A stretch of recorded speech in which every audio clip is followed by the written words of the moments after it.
My in-laws moved in without even letting us know. I thought they were just delivering a big package, but then they popped their heads out of the front door and said, "We ain't gonna pay rent or do any chores, so take care of us. I wanna stay in the big room, so help me with moving my stuff, will ya?" I couldn't believe what they were saying after they just showed up out of nowhere. My father-in-law, Austin, and brother-in-law, Owen, just barged into the house and started giving orders about moving things. It was so ridiculous that I couldn't help but laugh. "It's totally fine," I said with a big grin and immediately called my husband. "He should be home soon. I wonder what he's gonna say when he sees this mess." After all, the ones who mocked me were my in-laws. Just as I thought, my husband came home. As expected, my husband was scolding Austin and Owen. But then, I saw a paper he showed to both of them and couldn't help but chuckle. "Feel free to use this house as you please." And in the end, it was me who moved out. My name is Catherine Miller, a 34-year-old remote worker. Due to some family circumstances, I chose a job that I could do from home. I can do house chores, and it's nice to easily look up anything like a new recipe at any time. By the way, I met my husband, Michael Miller, during the peak of the flu. We wouldn't have met if it weren't for the dating app. Michael is 35 years old and works as a carpenter. Back then, Michael was always on business trips, so we hardly had time to see each other. But Michael said he wanted me to live together so I wouldn't feel lonely. I fell for him in an instant and started thinking about marriage. Considering I was already past 30, it seemed better to hurry things up. But, due to my long-standing irregular periods, it was hard for us to conceive. Michael says it's okay, but being a woman, I've had some hopes. My doctor told me, but I knew the odds of getting pregnant were extremely low. After opening up and crying to Michael, I felt emotionally stable. I often wonder if I've caused Michael a lot of troubles. Knowing that Michael was thinking of me made it easier to give in. We decided to live a happy life together. To overcome the pandemic, which we didn't know when it'd end, we decided to spend time positively. But then, Michael's father, Austin Miller, gave us a call. It seemed he was complaining about not receiving any greetings from us, and for once, Michael was visibly irritated. "Catherine, I'm glad we greeted your parents, but if you meet my dad, you might feel uncomfortable, you know? Do you really dislike him that much? But don't you think we should greet each other's parents at least?" "Yeah, you're right. Maybe we should pay a visit to my parents' house." The reluctance was evident on Michael's face. He really didn't want to go and meet them. I could see the deep frown on his forehead as he prepared to head to his parents' home. Throughout, Michael kept like, "I don't want to go and I don't want to see him." I could tell he really didn't want to meet them. It became evident just how much he despised his father. To be on the safe side, we decided to bring some pastries as a gift, to which Michael begrudgingly agreed. I wish I knew what had transpired between them, but Michael hadn't wanted to talk about the past. Or rather, he seemed reluctant to discuss it. Even though I didn't want to pry into something that might upset him, I found myself wishing he would open up. I realized how much Michael wanted to avoid going to his parents' house. But then, we were on our way to greet Michael's family. I was sure we were gonna get some sarcastic remarks, but I mustered the courage and left the house. Given that stress often gives me stomach aches, Michael looked at me with concern and asked, "Are you okay? Should we do this another time?" "I think I'm fine. It wouldn't be right if we didn't greet your father, right?" It was the same father who complained over the phone. There seemed to be an air that suggests he was not gonna forgive us easily. It felt more troublesome than anything. Michael seemed to feel the same way, as he was eager to drive. Maybe to keep himself distracted. I sensed that there must have been some issues at his childhood home. Meeting such a father-in-law could be tiresome, but I've never regretted choosing Michael. I love the kindness Michael shows me, and his occasional clumsiness. It's those little things that mean the most.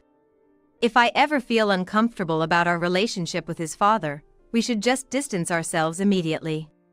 Lost in thought, we eventually arrived at Michael's childhood home.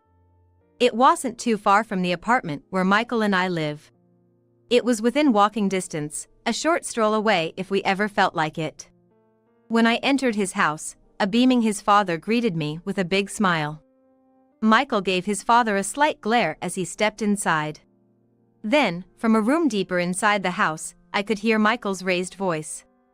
"You can't just mooch off Dad because you're unemployed and stay at home all day. How old do you even think you are?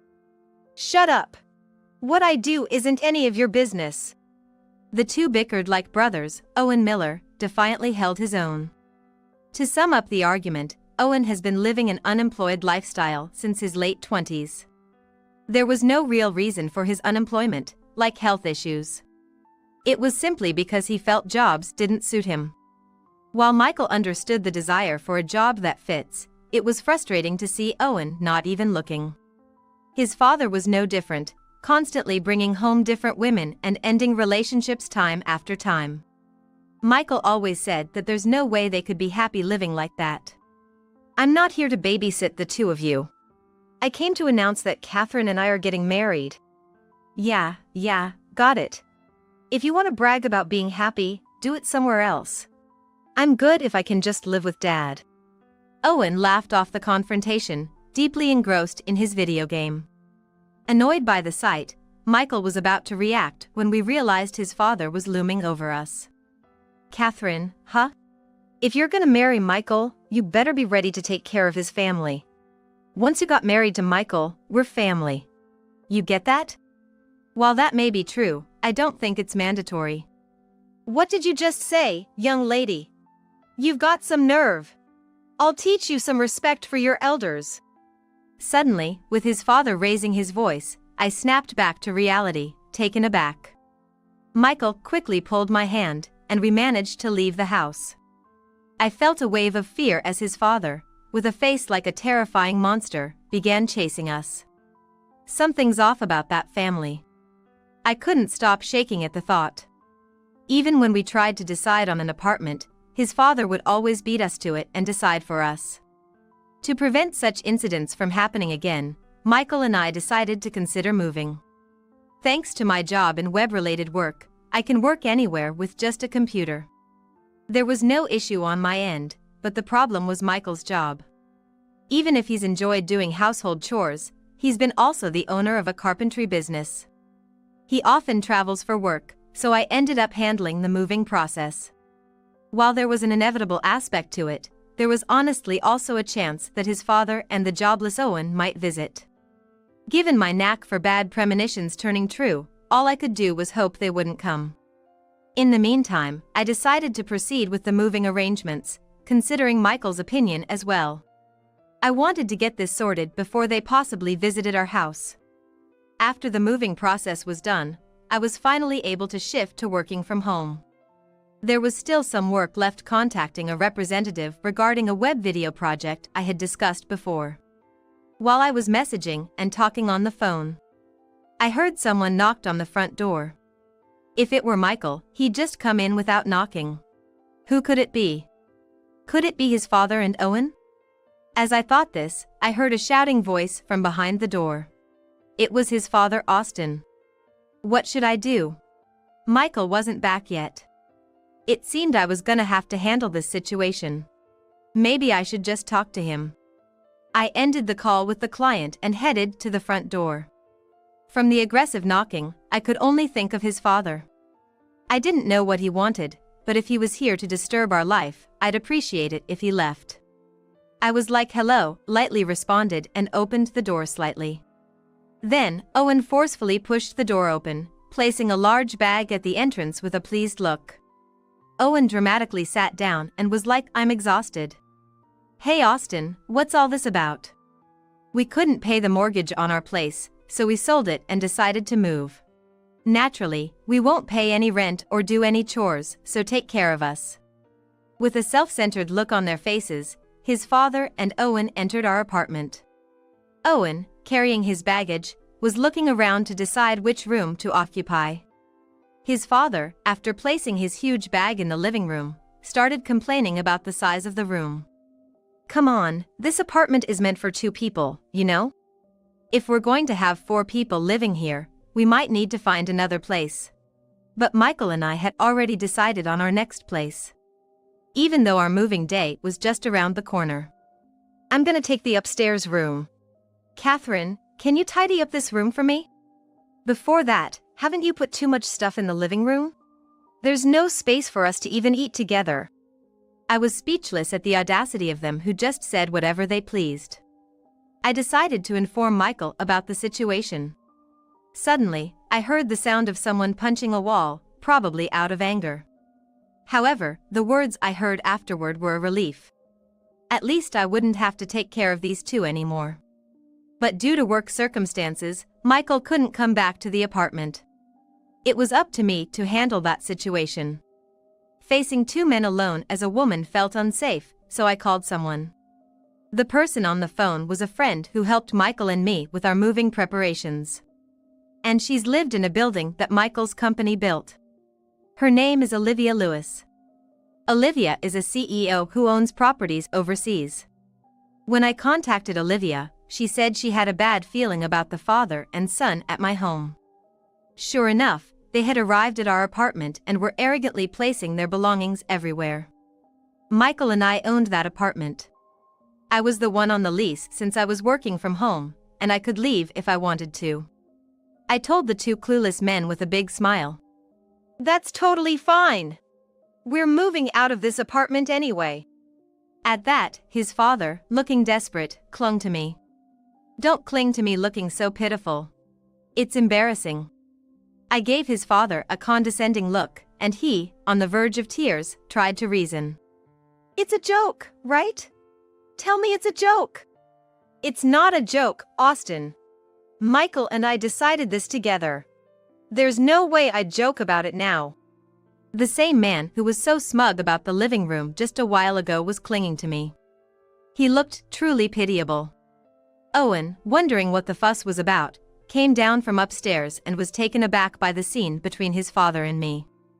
Dad, are you seriously trying to make a move on Michael's wife now? That's just unbelievable. I had a few things to say to Owen, who was making such remarks. To begin with, as soon as he arrived at our place, I was pretty pissed off seeing him search for his own room. It was not even a house he rented, so how could he just act so selfishly? Their actions were beyond my comprehension. If anyone should be saying unbelievable, it was my line. You folks moving into someone else's house is just unbelievable. You didn't even have a lease. What made you think you could just move in and live here? I decided to call Olivia. She's both the landlord of an apartment complex and its general manager. Sometimes she's referred to as the CEO and other times, just as an office worker. In short, she's a big deal around here. There should be no way they could talk their way out of this once she arrives. Olivia arrived at the parking lot and entered the room. She assessed the situation with me and the 2 men and seemed to get the gist. She was gonna contact Michael. After talking with Michael for a bit, Olivia seemed to have resolved the issue. Her face looked dead serious. Did you handle the tax declaration after selling your house? No, not yet. That's odd. We can't lease you the apartment without that. Please ensure you've reported it correctly, and then we may proceed with this room. Olivia was methodical in her approach. If you want to have a fair conversation with those people, you gotta come prepared with legal knowledge. But Michael must have known this too. He was well aware of his father's troublesome nature. His father was notorious for being self-centered and having affairs. I heard this story from Michael before he went on a business trip. Michael didn't want to tell me, but probably realized he hadn't acknowledged past mistakes and wanted to be considerate. When I pressed for details, apparently before Michael's mother left the house, his father had been cheating with another woman. When Michael's mother confronted, his father lashed out and was like, "Why don't you just leave?"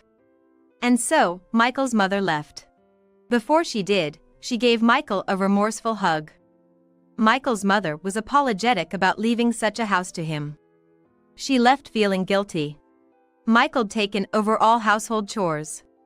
However, his father's philandering ways got worse, and Owen kept hopping from one job to another. Owen's become unemployed around the age of 28. He took the unemployment benefit with pride and eventually became a recluse. Feeling overwhelmed by taking care of Owen and their father, Michael decided to marry me. They were diligent in paying the utility bills, but sometimes skipped out on the insurance premiums and other minor fees. Michael even feared not being able to finish paying off the house loan. After all, realizing they weren't decent adults, Michael decided to move out. When his father was arguing with Olivia, Michael sent me a message. I was told to speak directly, so I stepped in between his father and Olivia. "Excuse me, but Michael and I are moving out tomorrow due to some reasons." "Hey, hold on, what's going on? I didn't hear about this from Michael. Shouldn't he inform his father when he's moving? He said he didn't want to talk to you about it. He thinks it's best to live separately from a philandering, selfish person like you and Owen." Saying that, I showed his father our conversation on WhatsApp. In our messages, Michael was voicing his dissatisfaction with his father. I was just a listener, but from what I indirectly learned, I had a very negative impression of their past deeds. Even during brief greetings, I realized that it was peculiar for his father and Owen to just move into our apartment. Just based on that fact, I felt that this father and son duo weren't up to snuff. His father, grumbling and not understanding, was then interjected by Olivia. "Even if Catherine leaves, if you, Austin, don't declare the sale of your previous house, you won't be able to even rent an apartment in the future." "But I have money on hand. Isn't that enough?" "No, it's not just about selling the house and being done, Austin. If you don't declare it, there are penalties. You'd be the one at a loss. Are you okay with that?" Makes sense. If you're dealing with real estate, you'd want to ensure that all procedures are properly handled. If he did sell the previous house, he would eventually need to report it to the local authorities. Or perhaps he didn't even report it to the real estate agency, which would be suspicious. Considering these two, it was easy to guess they didn't bother to properly research. Looking at the documents Olivia brought, it seemed there might be taxes due. I wonder if they were even aware of this tax responsibility. When I checked with Olivia about the documents, she showed them right after arriving at the apartment. But it seemed like they didn't understand any of it, and I'd been getting questions about the documents from Austin and Owen. Wondered how long it's gonna take for them to get it. Michael and I had been living in this apartment for long, but we've done our research on how to go about the necessary procedures. That was why everything went so smoothly for us. There's always pros and cons to everything, isn't it just common sense to check things out? Yet they moved our place without giving it any thought, which I found questionable. The ones not thinking and just acting recklessly were Austin and Owen. In that moment, Olivia decided to give a warning to the two of them. "Please don't assume you can just move into this apartment immediately. I'll check everything thoroughly and get back to you. Then, we can decide on the next steps." "All right, got it." Seemed like Owen understood, as he sat quietly listening. Just to be safe, I decided to go back to my parents' house for the night, as the apartment was gonna be rented out by tomorrow. I didn't want to sleep with two guys, especially ones who lack common sense. Besides, I've been a respectable woman. Considering the risk of getting dragged into some mess, I decided to let Michael's father and his brother duo stay in my apartment. Olivia, whom I got along with at the real estate agency, suggested it too, so there might have been some real issues. If anything went wrong, it could ruin the moving plans with Michael. I decided to leave it in the hands of Olivia, the real estate agent, and spend a night at my parents' place. Since Michael's father and Owen were gonna be in the apartment, I informed Michael to proceed with the preparations for our new place. I'd made sure to be in touch with Olivia to check on how the two were doing. Later on, based on Olivia's recommendation, the apartment was rented to Michael's father and Owen for just a few days. To check if they had properly done the procedures at the real estate agency and if they had been paying their taxes. Regarding the house they claimed to be sold, she needed to contact the associated real estate firm. It turned out that not only had they neglected post-sale procedures, but they also hadn't paid their taxes. Moreover, Olivia reported them to the police, suspecting they might have run off with just the sale money, hinting at a potential scam. It was decided to inform Michael's father and Owen, staying in the apartment just to be safe. If false information was provided to the real estate company, penalties would surely be enforced. Not only would they take the taxes, but what if they also took penalties? I wondered how much would be left in dollars. According to what I heard from Olivia, it seemed that it might even go into the negative. Apparently, the reason was that they only got their house appraised by one real estate agency, which had good reviews and word of mouth. Sure, it's a hassle, but they thought no matter which real estate agency they asked, the estimate would be the same. Another thing they needed to do was a property transfer process. In simple terms, it's to change the property's name from Michael's father to the new owner. If there was any outstanding mortgage on the house, it'd be paid from the sale. But as expected, even though there was a mortgage left, they didn't pay it. It's turned into a case, with interrogations regarding the amount due and possible fraud. What's particularly bad was Michael's father insisting he knew nothing about it. As for Owen, he couldn't go back to his old home and he lost our apartment. That means he's gonna have to find a job with housing provided. However, he only has experience being a shut-in and living off his parents. Sure enough, my parents ended up taking him in. But they've said once he finds a job with housing, he's gonna have to move out. He's being rushed, but with some guidance from my parents, it seems he might get a job. Right now, I wish Michael's father and Owen would learn to live responsibly. It made me realize the importance of looking into things before taking action. Meanwhile, Michael and I decided to relocate overseas. Michael's hard work has been recognized, and he's offered a project abroad, in Spain. But the problem is, both Michael and I are Americans who can't speak a lick of any Spanish. We've been studying hard, trying to learn some basic conversation in Spanish. I wanted to be able to hold everyday conversations as much as possible, and more than anything, it was my first time going on a business trip abroad, so there was a part of me that was really excited. Eventually, Michael's job is overseas, so he started looking at potential homes for us. He'd regularly send me messages or call. I felt blessed experiencing Michael's kindness, trying to ensure I wasn't anxious. Today, from the airport, I got a call from a worried Michael who is going to fly to Spain. "Are you okay? I know it's been hard because of my dad and brother." "I'm totally fine. I'm more excited about living abroad with you." Good to hear. Hearing Michael's relieved voice made me happy too. We're now free from those two, and we're gonna enjoy our lives. To achieve that, we will keep studying a lot, learn things, and adapt to our new life. Everything is going to all right. And so, our life in Spain began. A child came into our lives, and our daily life changed as a family of 3. Cherishing our happiness, we continue to live strongly every day.